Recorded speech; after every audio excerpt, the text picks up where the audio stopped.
Wait a minute. How did you guys find Apter's Alley? Well, we were lost in the blizzard out there. And you saw the sign? We saw Apter's Alley, and we were welcome to Apter's Alley. You're in. John Corrigan, welcome to Apter's Alley. Nice to meet you. Thank you. Who's your? Hi, I'm Aizaz Gill. I'm a huge wrestling fan, and I can. Whoa! When he says huge wrestling fan, you want to show them how huge? Absolutely. Like Mark Henry. Mark Henry, huge. And John, tell everybody what your credentials are in the sports entertainment / pro wrestling industry. Well, I'm trying to get some credentials. I write a weekly wrestling column for the Temple University's newspaper. Yeah. I always reach out to Bill, give me some publicity. Yep. OneWrestling.com. Thank you. Always does. He invited me here to Apter's Alley. Yeah. Any wrestling fan's dream. This is one of the coolest places on the planet. Well, thank you. Yes, thank you. I'm glad to. Hey, you want to actually want to hand me a couple of our friends over there? Sure. If you wouldn't mind, let's bring. Let's invite the Stinger to this and Hollywood. That's enough, brother. I think we got. Oh, you want Kane? Oh, hold on. I think we got it now. This is actually Kane candy. There's candy in here. So he's the head authority now. So, Director of Operations. Yes. So I figured since you two came down to visit me today, let's take a look at what's been going on recently in the WWE. It's been a really good latter part of the year for WWE. Mm-hmm. So especially when fans complain, how come there's no tag team division? I think right now they have the healthiest tag team division they've had in a long time, correct? Absolutely, and you know what? That's been built around Cody Rhodes and Goldust, who surprisingly has had one of the greatest comebacks in recent memory for a wrestler. And that tag division has really been revitalized because of Cody Rhodes and Goldust's tag team. Yeah. Now Goldust, Dustin Rhodes, looking better than he's looked in years. Yeah. I mean, I remember he was on ECW, the revised ECW, doing a few matches, But right now, he had a couple great matches. Great matches with Sheamus. And he was also all over Facebook and everywhere, just saying, promoters, if you want to book me. And all of a sudden, he shows up one night back on WWE, and the crowd is going completely nuts for him. Yeah, it was a Royal Rumble when he came back. Yeah. Me and Johnny were watching it. We were completely marked out. Yeah. This absolutely incredible. So they are currently the WWE Tag Team Champions, but there's a lot of other teams now going for the belt. The surprise to me is the team of Rey Mysterio Jr. and The Big Show. Well, I don't really understand it, to be quite honest. I don't think anybody does, but they actually do complement each other. By the way, Lexi, the wrestling wonder dog, is here with us. She pops down in the alley once in a while.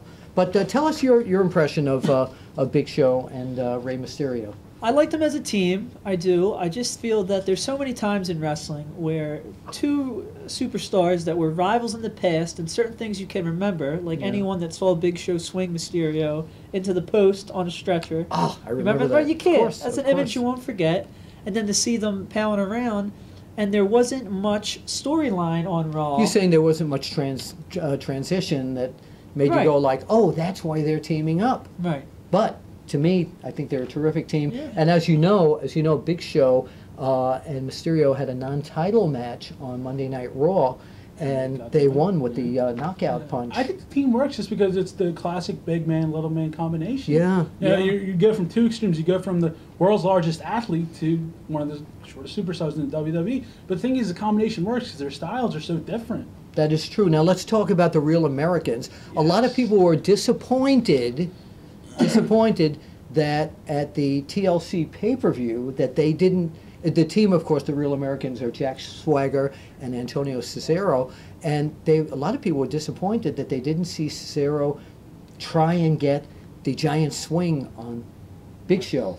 But Real Americans, really top title contenders. My favorite team right now. Are they really? I would have to agree as well. Really? The Zeb Coulter thing, the Real Americans are a real pleasure to watch just because of how good Antonio Cesaro is in the ring. Jack Swagger has been doing really well too, and Zeb is just absolutely great wrestling manager. You don't have to agree with anything he says, and most of us don't, to be honest. Since it's your favorite thing, you give us a "We the People" here. We the people. Just wanted to be safe. And that's no bull. That's no bull. What about the Usos? They're good. You know, they're pretty good on They're Total good Divas. fan favorite. You team. On know? Total They're Divas. pretty good on Total Divas. What about in the ring? No, they're really exciting in the Yeah. ring. Yeah. I'm glad that they're, you know, they're getting a shot now. They're really getting to be in more main event profile matches. Yeah, they teamed got up voted with- in by the fans last night. Yeah. It was a big thing for them because the primetime players were nominated as well. Well, last night, if you're watching this on a different date and it wasn't last night, you know what we're talking about anyway. So there are people who watch this sometimes months later. Right. Go, Yeah. what happened last night? Let's talk about some trouble that may be brewing. Do you feel that there is dissension going on in the three-man team of the Shield? Yes. And, Very unfortunate. yeah. Very unfortunate. Right. I don't want to see the Shield break up. I believe in the Shield. And You know? They still have a lot in the tank, don't you think, as a team? I do, and I do think that at this point, I think most of the fans are looking at Roman Reigns as being the breakout superstar Yeah. of that team. That spear would make Goldberg envious. yes, it Yeah, would. it It'd make really- Edge envious as well. Yeah, definitely. But I hate to see the situation where they may break up because they are top title contenders also for the tag team belts. I think it's a bit early to be breaking the Shield up because right now they don't really have much of a character. Each one of them doesn't have a character of his own. The only one that really has a character is Dean Ambrose because he's been allowed that promo time. However, Roman Reigns and Seth Rollins don't really have a character as of right now. So if you break them up too early, that might not be the best thing to do. Even though the WWE is very much Good behind point. Roman Reigns. Good point. Let's take a look at the Wyatts. Well, boy, I'll tell you something. At TLC, Bray Wyatt, that backwards bridge The walk, crab they- walk, it's amazing. absolutely athletically amazing. I think, in my opinion, that the Wyatt family, they're in contention, of course, but I don't think that they are the type of dominant team that can win the title from Cody and Really? Goldust. I just, in my opinion, I think they're just too, I don't know, weird to, they're too concerned with their whole Yeah. Wyatt They're too- gimmick. Yes, they're too involved with their own mission, whatever that may Yeah, be, yeah. that they haven't really shown an inkling towards going after the To the belts. tag team titles. Yeah, That's exactly. unfortunate because that would be a formidable tag team right there.